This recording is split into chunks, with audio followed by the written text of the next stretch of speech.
growth and development. Growth is an essential feature of life of a child that distinguishes him or her from an adult.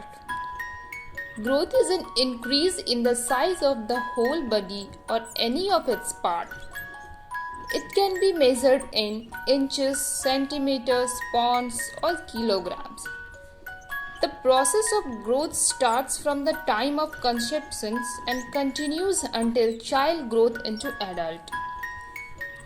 Now, development. Development is functional maturation. It is a progressive increase in skills and capacity of function. Each child has its own rate of physical, social, emotional, and spiritual growth and development. All children grow through the normal sequence of development. The term growth and development are often used together, but they represent two different facets of the dynamics of change, that is, quantity and quality. The entire course is a dynamic process that encompasses several interrelated dimensions. Growth and development are similar words but different from each other, through it is not possible to separate them totally. It is a whole process which includes growth of the body as well as growth of various aspects of child's personality, that is, the physical, emotional, social, and cognitive development. Development is a progressive change the child undergoes which increases the physical, social, mental, and emotional capacities of the child. Here we can differentiate growth and development like this. That is growth. Growth is quantitative. Growth comprises of height, weight, size, and shape of body organs like brain, etc. It is due to cell division. Growth is for limited period. Growth can be measured. Growth tells about one aspect of personality but in limited scope. And now development. Development is quantitative as well as qualitative. In this, with the physical changes, cognitive, social, and emotional changes are also included.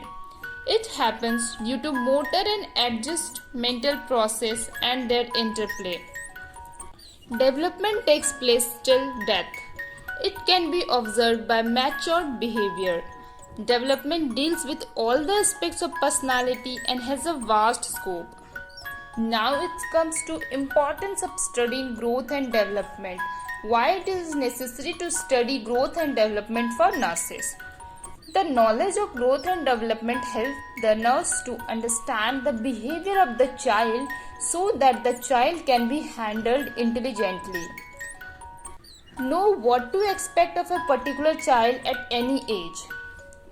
Assess the children in terms of norms for specific stage of development, which will help in guiding the children into more mature behavior.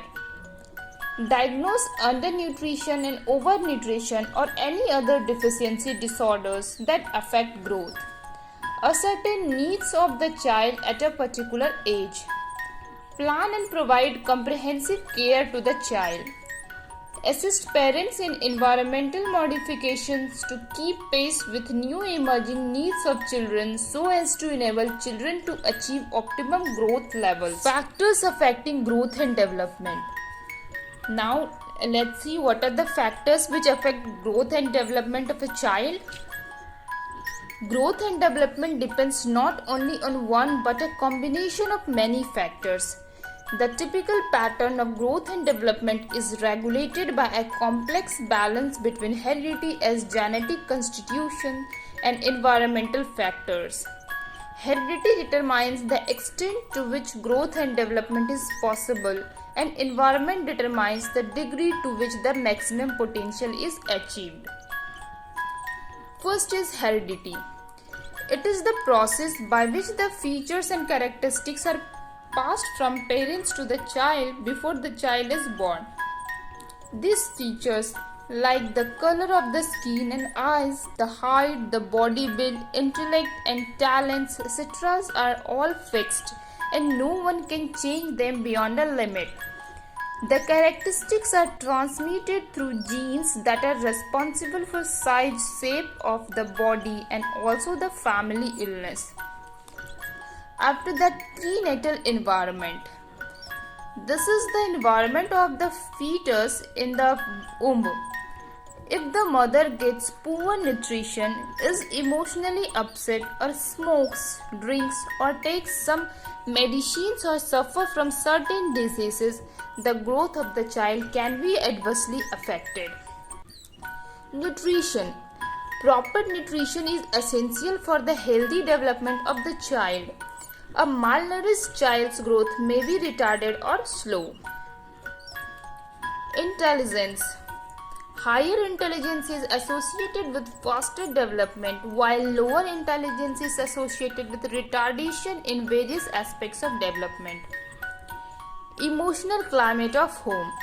If there is a lot of discord or fights at home, or the child is not given enough love and attention, or there is physical mental abuse of the child, then the child's development is adversely affected.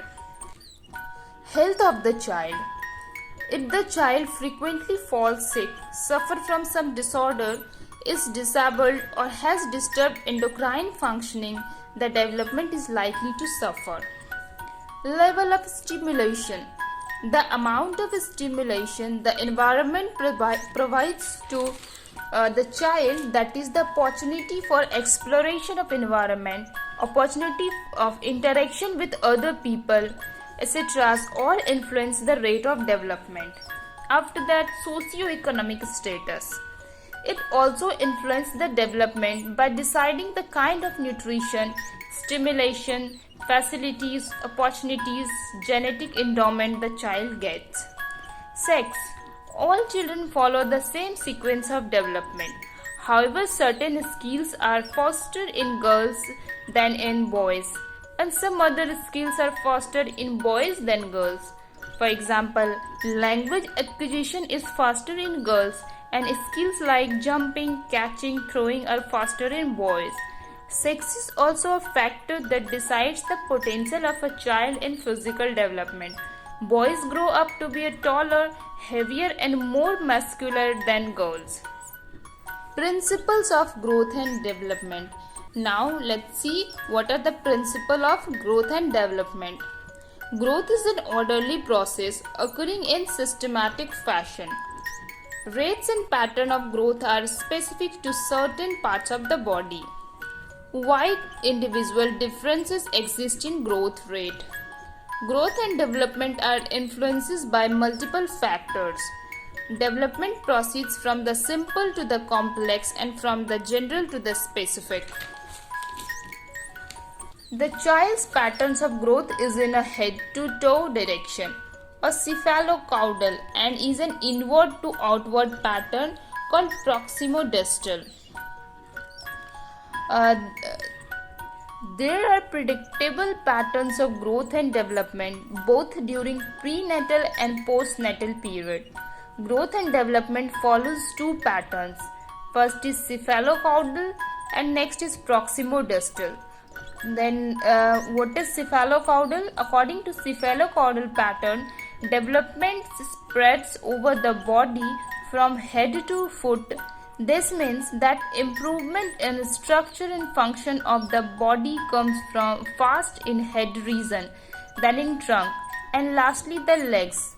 According to proximodistal pattern, development proceeds from near to far, that is from central axis of body towards the periphery or extremities.